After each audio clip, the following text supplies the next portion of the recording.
della crisi della democrazia, che è uno degli elementi che contribuisce a rendere grave la deglobalizzazione. Bene, lasciamo spazio all'intervista del dottor Enzo Cevolin del Consiglio direttivo di Limes a Fabrizio Maronta, membro di Limes e responsabile delle relazioni internazionali di Limes. A domenica prossima, sempre con speciale TG del 13 TV, la trasmissione voluta dal direttore Gigi Di Meo del 13 TV.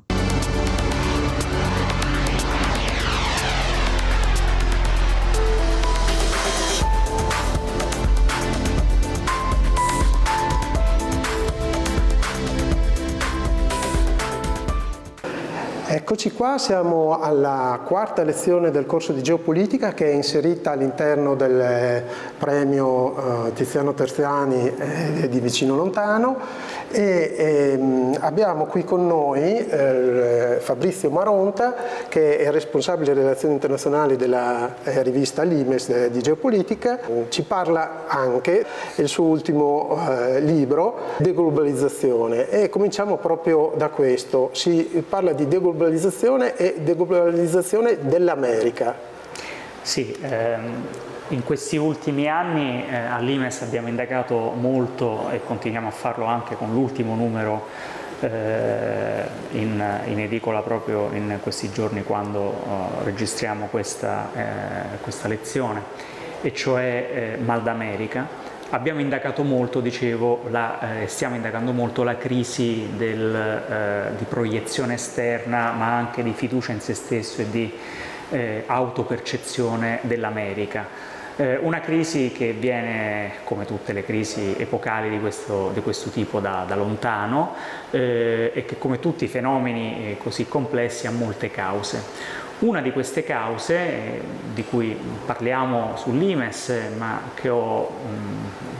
seguito con particolare attenzione, che mi appassiona particolarmente e su cui ho deciso di scrivere questo libro, è quello per l'appunto della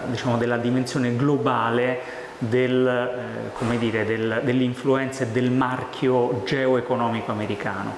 La globalizzazione viene normalmente intesa come un fenomeno prettamente economico, anzi addirittura prettamente commerciale. Quindi il mondo che si fa piccolo per gli scambi commerciali, il fatto che dovunque si vada si trovino le stesse merci o merci simili, il fatto che poi grazie a una tecnologia che è peraltro nata e cresciuta negli Stati Uniti, cioè la rete, il web e poi tutti i software, le applicazioni che ci permettono di comunicare sul web, i cosiddetti social network e quant'altro, le distanze si accorcino e le persone comunicano più velocemente, le notizie si diffondono più velocemente. È tutto vero, però in realtà nella sua essenza strategica la globalizzazione è figlia del primato americano, come si afferma durante il Novecento, prima con la vittoria degli Stati Uniti nella Seconda Guerra Mondiale e poi 1989-91 con la vittoria degli Stati Uniti nella Guerra Fredda e quindi il trionfo degli Stati Uniti sull'Unione Sovietica. E questa globalizzazione non è solo una espansione del modello economico americano, quindi il capitalismo e tutte le forme che questo prende anche nell'organizzazione sociale, della produzione e del consumo. È anche, questa una globalizzazione dell'idea che l'America aveva del mondo come dovesse essere dopo la fine della Guerra Fredda, cioè il trionfo di un modello economico ma anche di un modello politico, la democrazia liberale, e soprattutto una forte scommessa sulla Cina come paese da integrare nei circuiti economico-finanziari centrati sull'America e sul dollaro, attraverso per l'appunto quindi l'ingresso, siamo al 2001, della Cina nell'Organizzazione Mondiale del Commercio e quindi il trasferimento in Cina di tutte le funzioni produttive che fino a quel momento invece erano state svolte negli Stati Uniti e negli altri paesi alleati degli Stati Uniti, quindi l'Europa nel famoso miracolo economico dopo la Seconda Guerra Mondiale e poi successivamente il Giappone. Questo ha fatto della Cina la potenza industriale e quindi anche militare che conosciamo oggi, e contemporaneamente ha deindustrializzato l'Occidente e gli Stati Uniti in particolar modo. Di questo ci siamo accorti con particolare brutalità, direi, nelle due crisi che hanno caratterizzato gli ultimi anni. Il Covid, quando ci siamo accorti, per dirla diciamo in maniera un po' spiccia, ma per capirci, che non potevamo fare nemmeno più le mascherine e i respiratori da soli, e poi con la guerra ucraina, quando ci siamo resi conto che se vogliamo armare gli ucraini con il ritmo che è richiesto da questa guerra, che è una guerra che consuma tantissime munizioni, non riusciamo a farlo perché non abbiamo più la capacità industriale. C'è quindi fondamentalmente un ripensamento, un forte ripensamento negli Stati Uniti di questo modello, che è un modello che viene contestualmente messo in discussione anche dal paese che ne ha beneficiato forse di più, la Cina, la quale fondamentalmente oggi parla un linguaggio che è un linguaggio della de-occidentalizzazione del mondo, cioè l'idea, i cinesi dicono multilateralismo, ma l'idea è quella che il primato geopolitico dell'Occidente, in particolar modo degli Stati Uniti, non trovi più riscontro nei fattori di potenza, perché l'economia statunitense è molto più piccola, perché l'industria statunitense è molto meno capace, perché la classe media statunitense soffre e quindi destabilizza l'equilibrio interno degli Stati Uniti, perché quindi la potenza militare è compensata e avversata da altre potenze, appunto la Russia, la Cina e quant'altro. E quindi tutto questo rende il mondo meno globale nel senso di meno occidentale e ha un impatto anche sulla salute della democrazia americana. Questo è curiosamente uno dei pochi punti su cui democratici e repubblicani concordano, pur nella assoluta divisione della politica americana di questi tempi, perché effettivamente il discorso è fondamentalmente la fuga degli impieghi e dei redditi da lavoro da classe media, impoverisce le popolazioni, favorisce tra l'altro le epidemie di stupefacenti e quant'altro, radicalizza l'elettorato, lo porta a votare figure come Trump, a fare l'assalto al Capitolio il 6 gennaio e quant'altro, e quindi fondamentalmente destabilizza la democrazia, che era quella che teoricamente doveva essere esportata in Medio Oriente con le guerre in Afghanistan e in Iraq, in Cina insieme al capitalismo, in Russia e quant'altro. Ecco, quindi sostanzialmente dei due obiettivi posti dall'America nel far entrare la Cina nel grande gioco, uno è quello di farla entrare nel commercio, l'altro è quella di democratizzare la Cina, il secondo è fondamentalmente fallito. Però bisogna tenere presente una cosa, che quando hai citato giustamente tu l'entrata della Cina nell'Organizzazione Mondiale del Commercio nel 2001, la Cina ci ha creduto oggettivamente, però c'è stata una grande battuta d'arresto da parte della Cina nel 2008, quando la crisi dei mutui subprime, per farla breve, che è diventata una crisi mondiale, ha mostrato alla Cina che ha detto sì, l'Occidente, il capitalismo è una cosa buona, però con le carte truccate, cioè chi dà le carte siete voi alla fine, e da lì in poi la Cina ha avuto un cambiamento di posizione rispetto a una visione fondamentalmente, anche nel momento in cui era entrata nell'Organizzazione Mondiale del Commercio, anche di buone intenzioni, anche se sappiamo che dalle buone intenzioni è lastricata la strada dell'inferno. Ecco, sotto questo aspetto, quindi da un lato c'è questo, e dall'altro appunto, mentre si parla di deglobalizzazione, più che della mancata diffusione della democrazia, si può parlare di mancata diffusione del cosiddetto soft power, cioè l'American Way of Life non incanta più nessuno. Sarà anche un po' per la divisione di cui tu accennavi in America, e anche un po' anche per quella che viene definita così la woke society, la cancel culture, che effettivamente non è che attiri folle oceaniche all'infuori degli Stati Uniti, oltre che dividerle all'interno degli Stati Uniti. La Cina ci ha creduto nell'ingresso all'Organizzazione Mondiale del Commercio, ma ha creduto e ha puntato fortemente a quell'obiettivo sulla base comunque di un'agenda legittima anche di forte interesse nazionale, che contemplava il pieno appropriarsi degli strumenti di modernità e di progresso del modello economico americano, senza però recepirne il modello politico, ma anzi subordinando l'economia al modello politico per l'appunto del partito unico e del partito Stato, del partito comunista. E su questo la Cina non solo fino adesso ha avuto successo ancorché non manchino i problemi notevoli in questo momento dell'economia cinese, ma ha anche guardato con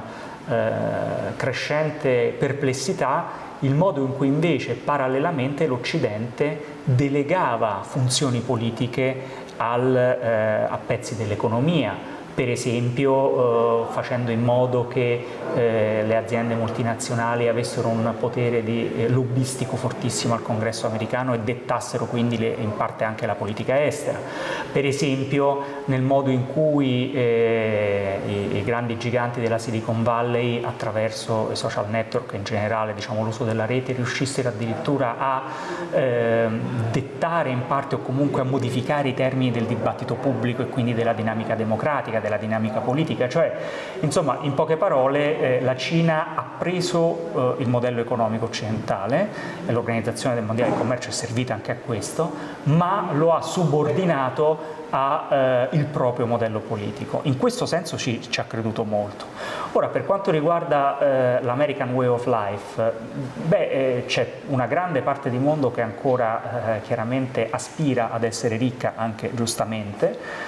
dal loro punto di vista, e se consideriamo l'American Way of Life come fondamentalmente dal punto di vista materiale, come capacità di avere dei redditi, una sicurezza quindi economica e quindi un tenore di vita in generale più alto di quello che molta parte del mondo ancora ha, da quel punto di vista è ancora seducente. Quello che seduce molto meno è l'idea per l'appunto che questo tenore di vita sia ottenibile solo e unicamente o comunque anche in maniera preferenziale, ideale, attraverso il connubio tra capitalismo e democrazia. Questa è un po' uno dei punti di inflessione storica attuali. E la crisi del 2008 da questo punto di vista è stata giustamente, come dicevi tu, uno spartiacque. Infatti nel libro c'è una buona parte dedicata a questo,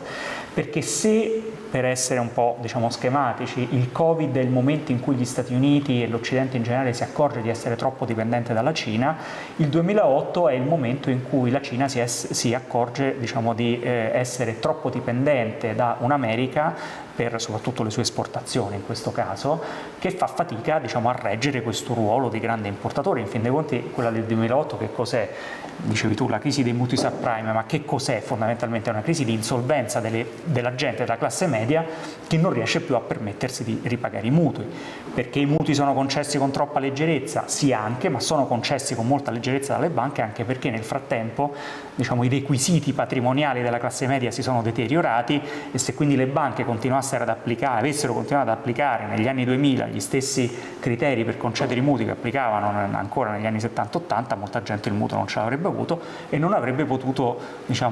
coronare una parte fondamentale del sogno americano, che è quello di avere la casa. Quindi il 2008 è effettivamente un momento di svolta in questo. Ecco, solo in chiusura una battuta, perché bisogna nominarla. Se c'è una deglobalizzazione degli Stati Uniti, c'è una globalizzazione, o se si vuole un multilateralismo da parte della Cina, e l'Europa è deglobalizzata. Che gioco ruola in tutto questo? L'Europa è in questo momento una sorta di ambita preda, come dimostra anche la visita del presidente cinese Xi Jinping, nonché segretario generale del Partito Comunista Cinese, ripetiamo, partito e Stato in Cina praticamente sono sovrapponibili. Proprio in queste ore, mentre stiamo registrando questo contributo a Parigi, in altri paesi europei,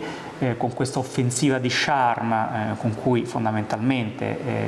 il presidente cinese prova a sottrarre l'Europa al gioco antagonistico che si sta giocando con sempre con crescente veemenza tra Cina e Stati Uniti. Ecco, l'Europa è in questo momento proprio una sorta di oggetto del contendere tra gli Stati Uniti, che vogliono tenerlo agganciato al loro sistema solo chiaramente economico, finanziario, commerciale, ma anche di alleanze, quindi la NATO e quant'altro, e da questo punto di vista l'Ucraina ha giocato fino adesso in favore degli Stati Uniti, e una Cina che invece prova a giocare sulla importanza che la Cina stessa ha per l'Europa come mercato e come produttore, per tentare di sganciare il più possibile l'Europa alla, chiamiamola così, fedeltà atlantica, una fedeltà che tra l'altro scricchiola, e in questo la Cina cerca di inserirsi. Con quali fortune, francamente, lo vedremo nei prossimi anni. Bene, ringraziamo Fabrizio Maronta e invitiamo il nostro pubblico a leggere il libro Deglobalizzazione di Fabrizio Maronta, Prepli editore.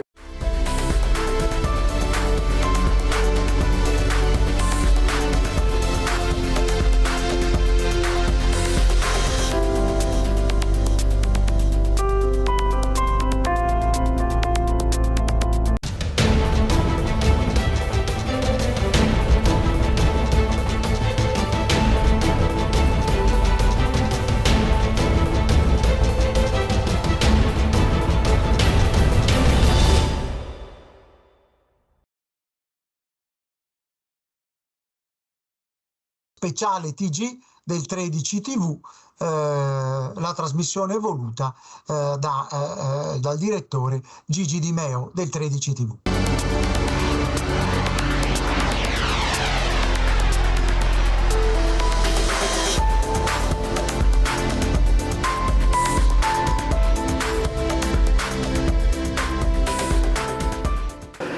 Eccoci qua, siamo alla quarta lezione del corso di geopolitica, che è inserita all'interno del premio Tiziano Terziani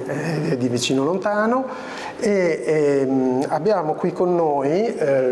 Fabrizio Maronta, che è responsabile relazioni internazionali della rivista Limes di geopolitica. Ci parla anche del suo ultimo libro, Deglobalizzazione, e cominciamo proprio da questo. Si parla di deglobalizzazione e deglobalizzazione dell'America.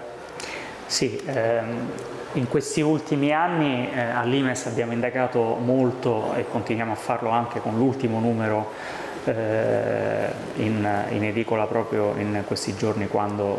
registriamo questa lezione, e cioè Mal d'America. Abbiamo indagato molto, dicevo, stiamo indagando molto la crisi di proiezione esterna, ma anche di fiducia in se stesso e di autopercezione dell'America. Una crisi che viene, come tutte le crisi epocali di questo tipo, da lontano, e che, come tutti i fenomeni così complessi, ha molte cause. Una di queste cause, di cui parliamo sull'Imes, ma che ho seguito con particolare attenzione, che mi appassiona particolarmente e su cui ho deciso di scrivere questo libro, è quello per l'appunto della dimensione globale dell'influenza e del marchio geoeconomico americano. La globalizzazione viene normalmente intesa come un fenomeno prettamente economico, anzi addirittura prettamente commerciale. Quindi il mondo che si fa piccolo per gli scambi commerciali, il fatto che dovunque si vada si trovino le stesse merci o merci simili, il fatto che poi, grazie a una tecnologia che peraltro nata e cresciuta negli Stati Uniti, cioè la rete, il web e poi tutti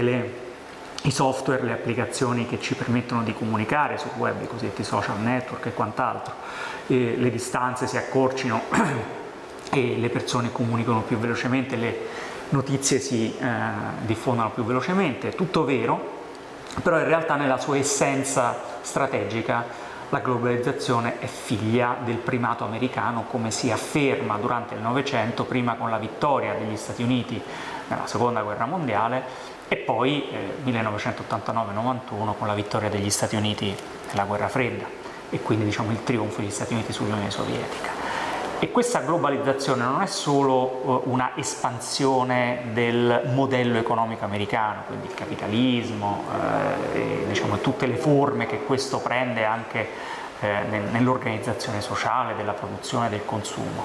È anche questa una globalizzazione dell'idea che l'America aveva del mondo come dovesse essere dopo la fine della Guerra Fredda, cioè il trionfo di un modello economico ma anche di un modello politico, la democrazia liberale, e soprattutto una forte scommessa sulla Cina come paese da integrare nei circuiti economico-finanziari centrati sull'America e sul dollaro, attraverso per l'appunto quindi l'ingresso, siamo al 2001, della Cina nell'Organizzazione Mondiale del Commercio e quindi il trasferimento in Cina di tutte le funzioni produttive che fino a quel momento invece erano state svolte negli Stati Uniti e negli altri paesi alleati degli Stati Uniti, quindi diciamo l'Europa nel famoso miracolo economico dopo la Seconda Guerra Mondiale e poi successivamente il Giappone. Questo ha fatto della Cina la potenza industriale e quindi anche militare che conosciamo oggi, e contemporaneamente ha deindustrializzato l'Occidente e gli Stati Uniti in particolar modo. Di questo ci siamo accorti con particolare brutalità, direi, nelle due crisi che hanno caratterizzato gli ultimi anni. Il Covid, quando ci siamo accorti, per dirla diciamo in maniera un po' spiccia, ma per capirci, che non potevamo fare nemmeno più le mascherine e i respiratori da soli, e poi con la guerra ucraina, quando ci siamo resi conto che se vogliamo armare gli ucraini con il ritmo che è richiesto da questa guerra, che è una guerra che consuma tantissime munizioni, non riusciamo a farlo perché non abbiamo più la capacità industriale. C'è quindi fondamentalmente un ripensamento, un forte ripensamento negli Stati Uniti di questo modello, che è un modello che viene contestualmente messo in discussione anche dal paese che ne ha beneficiato forse di più, la Cina, la quale fondamentalmente oggi parla un linguaggio che è un linguaggio della de-occidentalizzazione del mondo, cioè l'idea, i cinesi dicono multilateralismo, ma l'idea è quella che il primato geopolitico dell'Occidente, in particolar modo degli Stati Uniti, non trovi più riscontro nei fattori di potenza, perché l'economia statunitense è molto più piccola, perché l'industria statunitense è molto meno capace, perché la classe media statunitense soffre e quindi destabilizza l'equilibrio interno degli Stati Uniti, perché quindi la potenza militare è compensata e avversata da altre potenze, appunto la Russia, la Cina e quant'altro, e quindi tutto questo rende il mondo meno globale nel senso di meno occidentale e ha un impatto anche sulla salute della democrazia americana. Questo è curiosamente uno dei pochi punti su cui democratici e repubblicani concordano,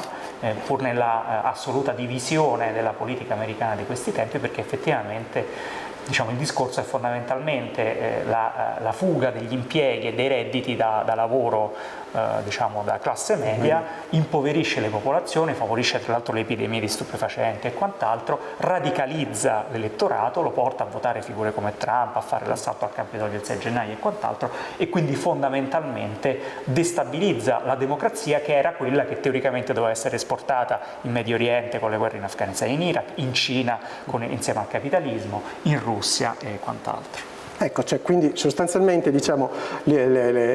due obiettivi posti dall'America nel far entrare la Cina nel grande gioco, uno è quello di farla entrare nel commercio, l'altro è quella di democratizzare la Cina, il secondo è fondamentalmente fallito. Però bisogna tenere presente una cosa, che quando hai citato giustamente tu l'entrata della Cina nell'Organizzazione Mondiale del Commercio nel 2001,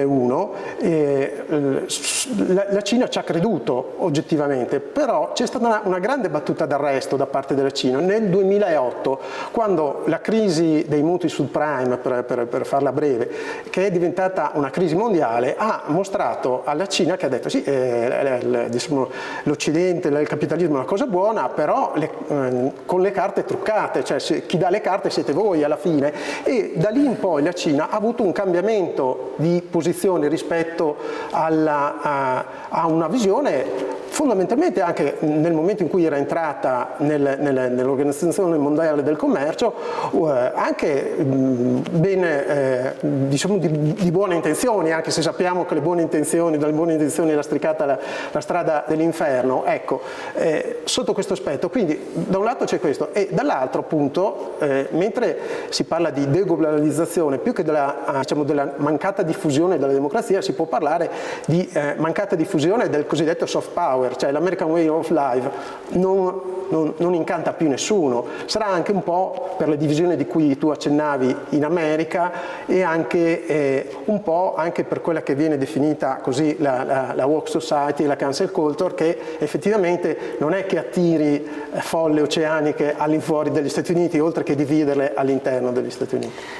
La Cina ci ha creduto nell'ingresso dell'Organizzazione Mondiale del Commercio, ma ha creduto e ha puntato fortemente a quell'obiettivo sulla base comunque, diciamo, di un'agenda legittima anche di forte interesse nazionale che contemplava il pieno appropriarsi degli strumenti di modernità e di progresso del modello economico americano, senza però recepirne il modello politico, ma anzi subordinando l'economia al modello politico per l'appunto del partito unico e del partito Stato, del partito comunista. E su questo la Cina non solo diciamo, fino adesso ha avuto successo, ancorché non manchino i problemi notevoli in questo momento dell'economia cinese, ma ha anche guardato con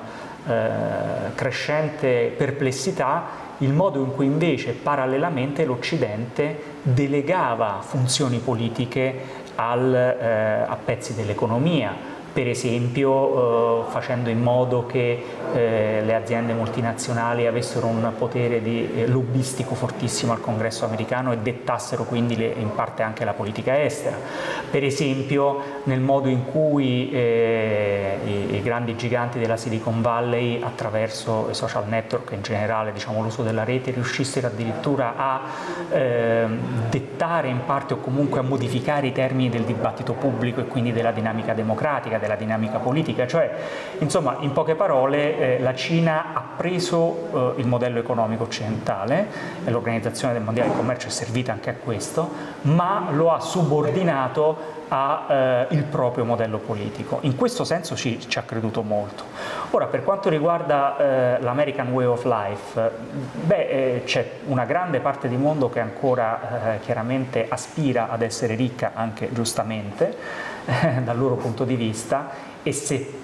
diciamo, consideriamo l'American Way of Life come fondamentalmente dal punto di vista materiale, come diciamo, capacità di avere dei redditi, una sicurezza quindi economica e quindi un tenore di vita in generale diciamo, più alto di quello che molta parte del mondo ancora ha, da quel punto di vista è ancora seducente. Quello che diciamo, seduce molto meno è l'idea per l'appunto che diciamo, questo tenore di vita sia ottenibile solo e unicamente o comunque anche in maniera preferenziale, ideale,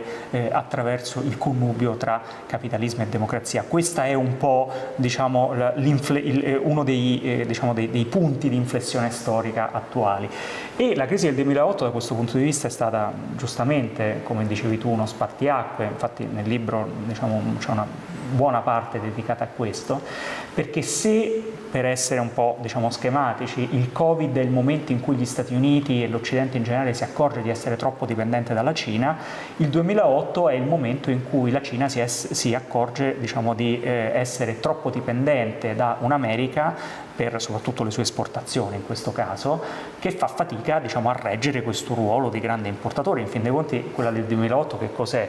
Dicevi tu, la crisi dei mutui subprime, ma che cos'è? Fondamentalmente è una crisi di insolvenza della gente della classe media che non riesce più a permettersi di ripagare i mutui. Perché i mutui sono concessi con troppa leggerezza? Sì, anche, ma sono concessi con molta leggerezza dalle banche anche perché nel frattempo diciamo, i requisiti patrimoniali della classe media si sono deteriorati e se quindi le banche avessero continuato ad applicare negli anni 2000 gli stessi criteri per concedere i mutui che applicavano ancora negli anni 70-80, molta gente il mutuo non ce l'avrebbe avuto e non avrebbe potuto diciamo, coronare una parte fondamentale del sogno americano che è quello di avere la casa. Quindi il 2008 è effettivamente un momento di svolta in questo. Ecco, solo in chiusura una battuta perché bisogna nominarla. Se c'è una deglobalizzazione degli Stati Uniti, c'è una globalizzazione o se si vuole un multilateralismo da parte della Cina, l'Europa è deglobalizzata, che gioco ruola in tutto questo? L'Europa è in questo momento una sorta di ambita preda, come dimostra anche la visita del presidente cinese Xi Jinping, nonché segretario generale del Partito Comunista Cinese, ripetiamo, partito e Stato in Cina praticamente sono sovrapponibili. Proprio in queste ore, mentre stiamo registrando questo contributo a Parigi, in altri paesi europei, con questa offensiva di charme con cui fondamentalmente il presidente cinese prova a sottrarre l'Europa al gioco antagonistico che si sta giocando con sempre con crescente veemenza tra Cina e Stati Uniti. Ecco, l'Europa è in questo momento proprio una sorta di, come dire, oggetto del contendere tra gli Stati Uniti che vogliono tenerlo agganciato al loro sistema solo chiaramente economico, finanziario, commerciale, ma anche di alleanze, quindi la NATO e quant'altro, e da questo punto di vista l'Ucraina ha giocato fino adesso in favore degli Stati Uniti, e una Cina che invece prova a giocare sulla importanza che la Cina stessa ha per l'Europa come mercato e come produttore, per tentare di sganciare il più possibile l'Europa alla, chiamiamola così, fedeltà atlantica, una fedeltà che tra l'altro scricchiola, e in questo la Cina cerca di inserirsi. Con quali fortune, francamente, lo vedremo nei prossimi anni. Bene, ringraziamo Fabrizio Maronta e invitiamo il nostro pubblico a leggere il libro Deglobalizzazione di Fabrizio Maronta, Prepli editore.